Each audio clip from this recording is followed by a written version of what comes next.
Saludos a toda la audiencia, bienvenidos a este estudio bíblico. Después de meses de haber aparcado esta sección, la retomamos para que puedas continuar con la lectura capítulo a capítulo de este libro de Éxodo. Hoy capítulo 32.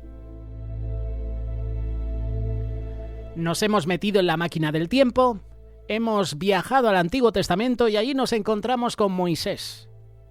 Hemos subido al monte Sinaí y el Señor nos ha dicho bajar de nuevo porque el pueblo se ha desenfrenado. Este es uno de los capítulos más conocidos en la Biblia. En este capítulo vamos a conocer un poquito la historia, el pasaje del becerro de oro. Este capítulo 32 nos narra un evento crucial en la historia de Israel: la idolatría del becerro de oro. Moisés estaba en el monte Sinaí recibiendo las tablas de la ley, pero el pueblo, impaciente, exigió a Aarón que les hiciera un Dios visible. Y este pasaje nos muestra las consecuencias de la desobediencia y la misericordia de Dios. Este es el versículo clave de Éxodo capítulo 32, versículo 14. Entonces Jehová se arrepintió del mal que dijo que había de hacer a su pueblo. Resumiendo este pasaje, hay varias secciones en Éxodo capítulo 32. Hay 4 secciones. La primera es la idolatría del pueblo, abarca del versículo 1 al versículo 6. La ira de Dios, con la intercesión de Moisés, abarca del versículo 7 al versículo 14. El castigo y la disciplina, que abarcan desde el versículo 15 al 29, y por último, la intercesión final de Moisés, que abarca del versículo 30 al versículo 35. Son 4 secciones. La primera de ellas, la idolatría del pueblo. Moisés tarda en bajar del monte y el pueblo se impacienta. Aarón cede a la presión y lo que hace es fabricar un becerro de oro con las joyas del pueblo. Muchos dirán, ¿de dónde procedían esas joyas? Muy fácil, de lo que les dio el pueblo de Egipto a los israelitas. De hecho, muchos egipcios también salieron de esa tierra y estuvieron con el pueblo de Israel. ¿Qué sucede después con esas joyas? Que declaran que el becerro es su Dios y lo que hacen es hacer fiesta y sacrificios en su honor. De esta manera respondemos cómo el pueblo de Israel había copiado lo que se hacía en Egipto. Como vieron en Egipto que los egipcios adoraban dioses, pues decidieron hacer un Dios visible y le ofrecieron sacrificios. En la sección 2 encontramos la ira de Dios y la intercesión de Moisés. Dios le dice a Moisés que el pueblo se ha corrompido y Dios amenaza con destruirlos y hacer una nueva nación con Moisés. Entonces Moisés entra en escena, intercede por el pueblo apelando a la promesa de Dios que le dio a Abraham, a Isaac y a Jacob. Y Dios se compadece y no los destruye de inmediato. En la sección 3 encontramos el castigo y la disciplina de Dios. Moisés baja del monte con las tablas de la ley, pero al ver la idolatría, ¿qué hace Moisés? Rompe, destruye esas tablas. Moisés confronta a Aarón, quien trata de justificar sus acciones. Y Moisés ordena a los levitas que ejecuten juicio, y 3.000 personas mueren en ese momento. La última parte, la última sección, habla de la intercesión final de Moisés. Moisés vuelve a interceder por el pueblo, incluso ofreciéndose para ser borrado del libro de Dios. Y Dios castiga al pueblo con una plaga, pero no los destruye por completo. Brevemente, este es el resumen de Éxodo capítulo 32. Ahora vamos al quid de la cuestión. ¿Qué lecciones espirituales puedo aprender de Éxodo capítulo 32? Hay varias. Una de ellas, el peligro de impacientarnos. ¿Te ha pasado alguna vez que has perdido la paciencia? Esto le pasó a Abraham. en vez de esperar en el tiempo de Dios, atajó. Se acostó con Agar y de ahí viene la descendencia de Ismael. De hecho, como siempre compartimos en Radio Solidaria, de Ismael vienen todas las naciones que ahora mismo son enemigas de Israel. El peligro de la impaciencia. El pueblo no supo esperar en Dios. ¿Qué hizo? Buscó una solución humana. Y esto nos enseña que muchas veces queremos respuestas rápidas y terminamos alejándonos de Dios. Otra lección espiritual que podemos aprender es que Aarón, en lugar de mantenerse firme en la fe, cedió a la presión del pueblo. Y esto es interesante porque la importancia de tener líderes espirituales que no se dejan llevar por la mayoría, que no ceden ante la presión. Aarón fue influenciado y al ser, entre comillas, el líder en esos momentos, cedió. ¿Y de qué manera cedió? Otra lección importante es la intercesión. La intercesión tiene poder. Moisés oró y suplicó por el pueblo, y Dios cambió su decisión. Y esto nos enseña que la oración intercesora puede cambiar situaciones. Te invito a que leas Santiago capítulo 5, versículo 16, un pasaje muy conocido también que podríamos memorizar. De hecho, es un versículo que muchas veces se nos ha compartido. Confesaos vuestras ofensas unos a otros y orad unos por otros para que seáis sanados. La oración eficaz del justo puede mucho. ¿Recuerdas este versículo? La intercesión tiene poder. Y el pecado tiene consecuencias. A pesar de la misericordia de Dios, hubo consecuencias graves. Nuestras acciones tienen repercusiones. Esto es lo que le sucedió a 3.000 hombres en esta historia. Murieron en el acto. Por último, la fidelidad de Dios a su pacto. Tenemos un Dios que cumple sus promesas. Dios pudo destruir a Israel, pero recordó su promesa a los patriarcas. Y esto nos asegura que Dios siempre cumple sus promesas. Todo lo que te he compartido lo debemos aplicar a nuestra vida. ¿Estoy impaciente con Dios? ¿Estoy buscando soluciones humanas? ¿Estoy influenciado por la presión de los demás o me mantengo firme en la fe?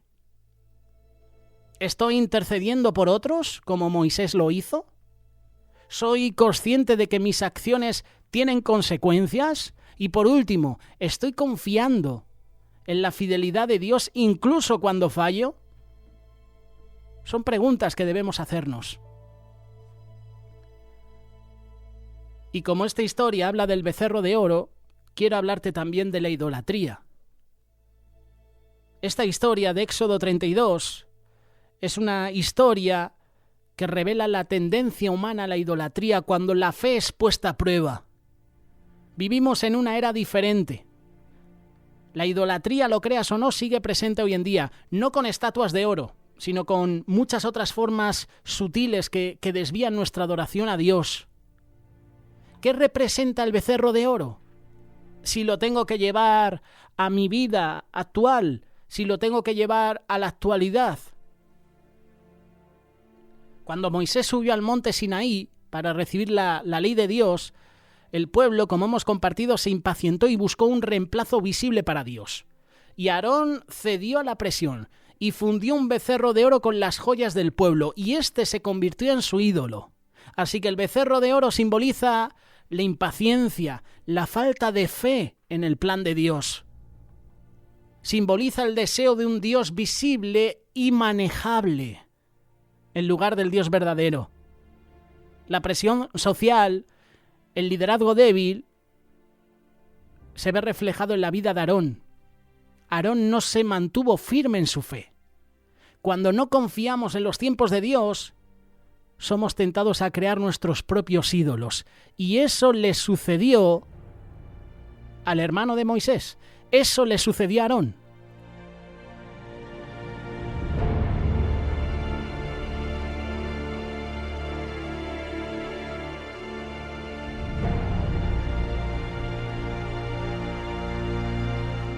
Lo creas o no, hay muchas personas en autoridad que también caen. Aarón es un ejemplo. Y nos puede pasar a nosotros, de ceder a la presión de las personas, de ceder a la presión incluso de la familia. Por ejemplo, familias inconversas. Los jóvenes ceden ante la presión de la tentación, ante la presión de sus amistades no cristianas, amistades incrédulas, amistades tóxicas. Eso es lo que representa el becerro de oro. Y hoy en nuestros días hay muchos becerros de oro. No físicos, como hacer una estatua de oro, pero sí puede ser tu becerro de oro la fama, el dinero. Puede ser tu trabajo, el becerro de oro, que estés afanado por tu trabajo. Puede ser tu esposa, tu esposo, tus hijos. Puede ser, no lo sé, tantas cosas. ¿Qué becerro de oro está quitando el primer lugar a Dios de tu vida? ¿Qué es la idolatría hoy? Es una buena pregunta. Quizás no adoramos estatuas de oro, pero la idolatría sigue existiendo. Y lo hace en formas modernas. Te he puesto algunos ejemplos, hay muchos más. Hay ejemplos de ídolos en la actualidad que Jesús los menciona. Mateo capítulo 6, verso 24, Marcos capítulo 8, verso 36, que el apóstol Juan también lo presenta en su primera carta de Juan capítulo 2, verso 16. Puede ser dinero, posiciones, pueden ser posesiones, puede ser trabajo, puede ser el éxito, puede ser la fama, las redes sociales, pueden ser las personas, es decir, ídolos de la música, puede ser el deporte, puede ser la política, pueden ser los placeres, puede ser el entretenimiento. Hay muchos ejemplos, hay muchas formas modernas de idolatría. Recuerda que la idolatría no es solo postrarse ante una imagen, sino cualquier cosa que ocupe el lugar de Dios en nuestro corazón.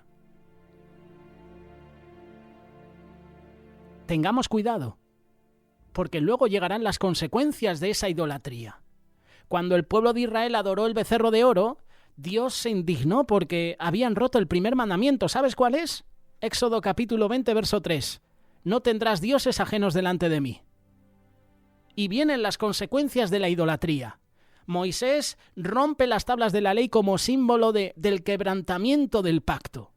Hubo un castigo físico, 3.000 hombres murieron por su rebelión. Y luego Dios envió una plaga sobre el pueblo como juicio por su pecado. Las consecuencias de la idolatría hoy en día nos alejan de Dios, nos vuelven espiritualmente ciegos, nos esclaviza a cosas temporales, perdemos lo eterno porque nos centramos en las cosas pasajeras, las cosas terrenales. Y además nos trae vacío, destrucción en lugar de una satisfacción verdadera que solo proviene de Dios. Dios es santo y Dios no comparte su gloria con nadie. Cuidado si en nuestra vida hay ídolos que están quitando a Dios del primer lugar. No lo permitas. No permitas que Satanás te haga caer en idolatría. No permitas que, por ejemplo, en tu casa se consuma más televisión, entretenimiento que las cosas de Dios. Te darás cuenta si hay ídolos en tu vida cuando pongas en una balanza el tiempo que le dedicas a Dios y el tiempo que le dedicas a otras cosas. Si a Dios le dedicas el domingo en el culto y ya está,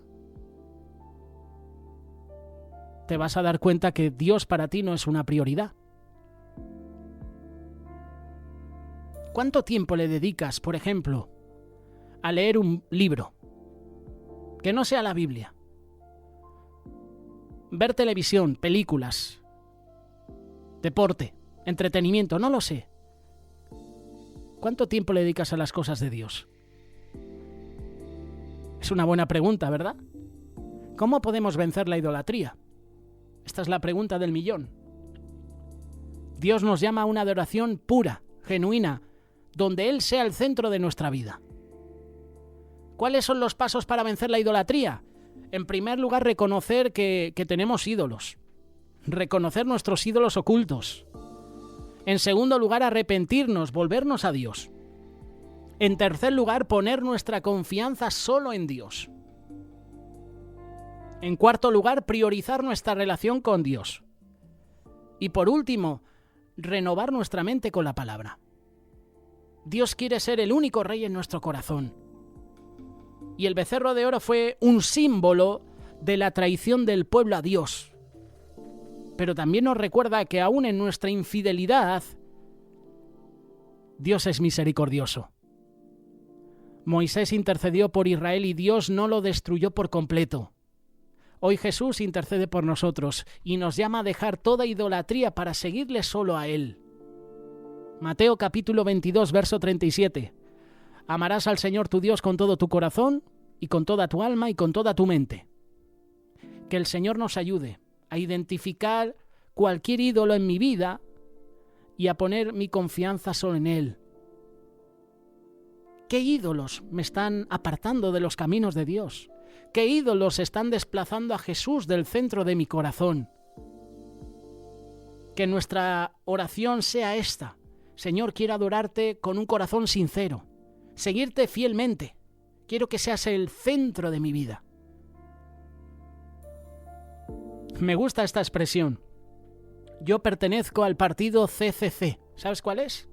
Cristo en el centro del corazón. ¿Hay algo en tu vida que ha tomado el lugar de Dios? Pues hoy es el día de derribar nuestros becerros de oro y volvernos a Dios. Hoy es el día. No mañana, hoy. Si escuchas esta reflexión, no endurezcas tu corazón. La palabra de Dios dice, si escuchas hoy su voz, no endurezcas tu corazón. Pues lo mismo te decimos, si estás escuchando esta reflexión, no endurezcas tu corazón. Identifica esos ídolos que hay en tu vida y derríbalos, como hizo Gedeón, como hicieron otros hombres en la Biblia. Derribaron los ídolos, derribaron los altares. Que nuestra adoración sea solo a Dios. Adórale a Él.